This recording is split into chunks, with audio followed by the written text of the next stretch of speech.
Hey guys, I'm Tammy Anderson from District 1, and my understanding is that City Council approved on Monday the rezoning rewrite, which allows, I thought it was 3,000 apartment units to come in. Now I understand it's 6,000 apartment units to come in. That will drastically affect the balance that we have. We currently have 10,300 apartments roughly, and 10,300 residential single-family homes roughly.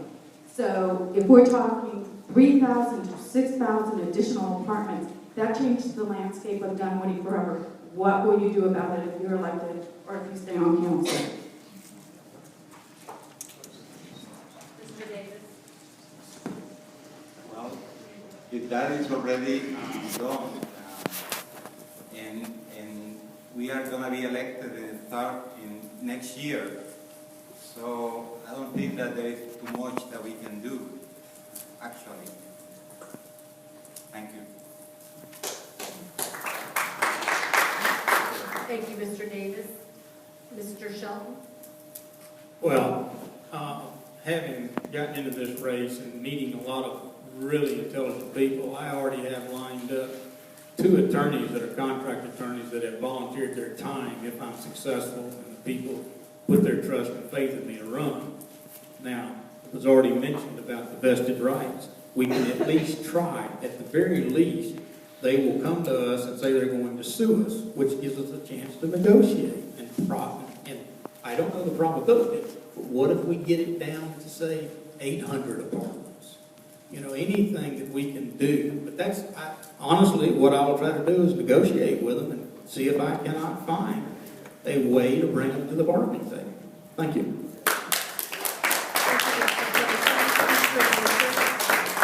It's for you, Mr. Mercer.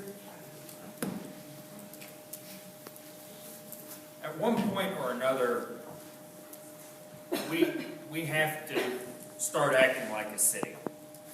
And what I mean by that is, within the boundaries of Dunwoody,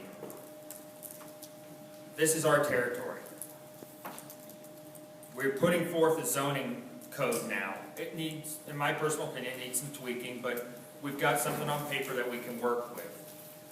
But at one point or another, we have to stand up at one point and say, look, this is not going to be good for our city. This isn't what our city agreed to do. And we need to make some changes. Now, we might lose, and we might end up getting 3,000 to 6,000 more units coming in, and we have to be prepared to accept that at one point or another in terms of our planning. It's not good, but it could happen. But I think as a city, we need to start pushing back on these issues that were already done before we became a city in a civil way. Try to renegotiate what it is we're going to do with that particular area.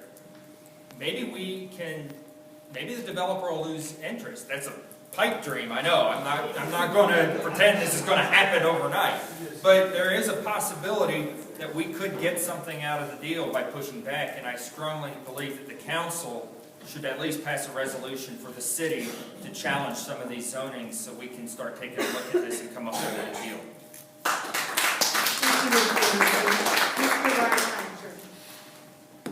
Well, I fairly well covered some of this in my previous answer. Again, we should fully explore this issue of whether or not these developers have vested rights on these properties and whether or not we can do something about the legacy zoning that was left for us from DeKalb, legacy zoning variances. And that must be fully explored by the council. I do not get the sense that has happened.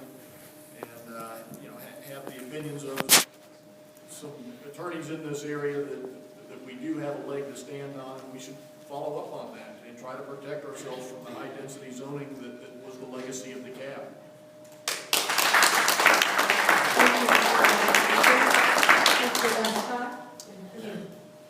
One thing I want to point out is High Street is a billion-dollar development, and they're going to fight their hardest to ensure that they can develop that property.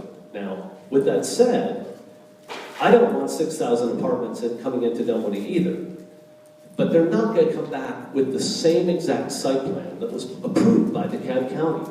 They're going to want to make modifications to it They're going to want to make tweaks to it. And guess what? They're going to end up being standing in front of city council going, we would like to modify our plans.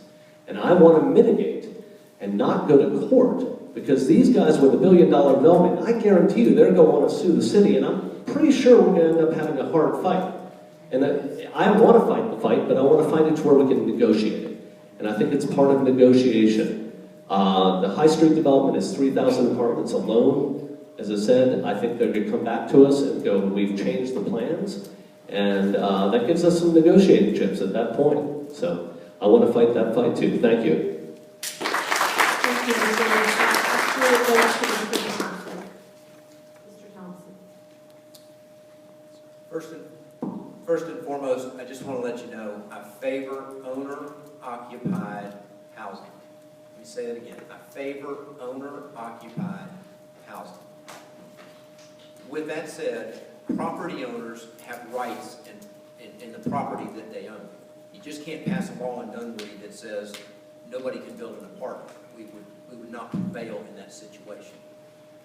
The zoning code rewrite that we've just been through, and that's been a 20-month process throughout the city. I'm sure a lot of you have been to various meetings. That had tremendous input throughout the community over numerous meetings, and it has passed.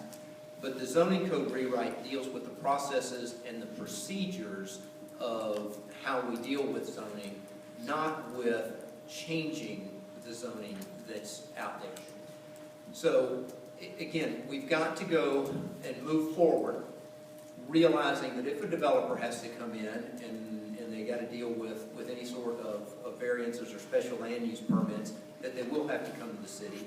I'm fairly certain they're going to have a tough time when they come in front of our boards when they're seeking any sort of variance request as it relates to family or apartment units. But you got to keep in mind there's only so much that we can do.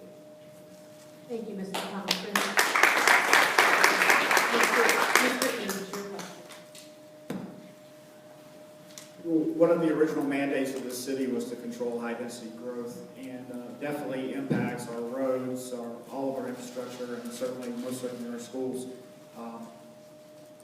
I'm very torn on issues like this because I am a huge private property rights advocate, but I'm also here to protect the city. And that's one of the reasons I'm running. I want to protect the character and charm of the city.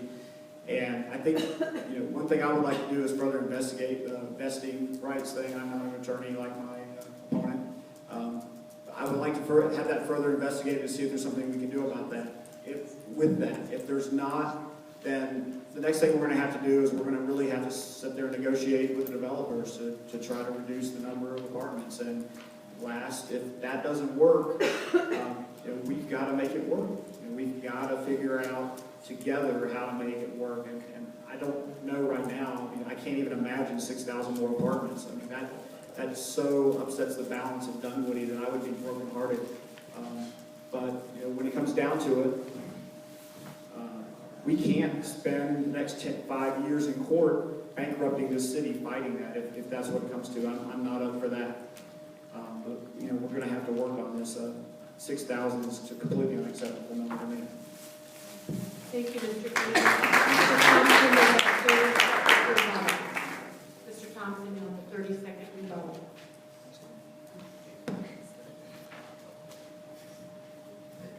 Again, I guess I could wind it up by saying this. Again, I favor owner-occupied housing.